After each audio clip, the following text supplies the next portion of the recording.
પોરબંદરમાં બાલા હનુમાન ગ્રુપે રક્તદાન કેમ્પનું આયોજન કર્યું। કેન્દ્રીય મંત્રી મનસુખ માંડવિયાએ વિશેષ હાજરી આપી। ડોક્ટર મનસુખ માંડવિયાએ કેમ્પમાં બ્લડ ડોનેશન કર્યું તો પોલીસ વિભાગના કર્મીઓએ પણ મોટી સંખ્યામાં રક્તદાન કર્યું। એકત્રિત થયેલું રક્ત પોરબંદર, જામનગર અને જૂનાગઢની હોસ્પિટલોમાં મોકલાશે। રક્તદાન કેમ્પ આવતીકાલે પણ કાર્યરત રહેશે।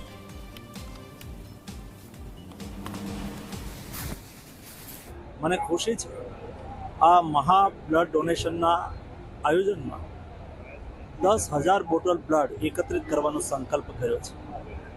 આજે હું જોઈ રહ્યો છું યુવાનો, મહિલાઓ, પોલીસ કર્મીઓ, સેના કર્મીઓ, જાહેર જીવનના આગેવાનો સૌ કોઈ બ્લડ ડોનેશન કરીને આ બ્લડ ડોનેશન મહાકુંભની અંદર પોતે સેવા કાર્યમાં જોડાયા છે। બ્લડ ડોનેશન એક પરોપકારનું કાર્ય છે।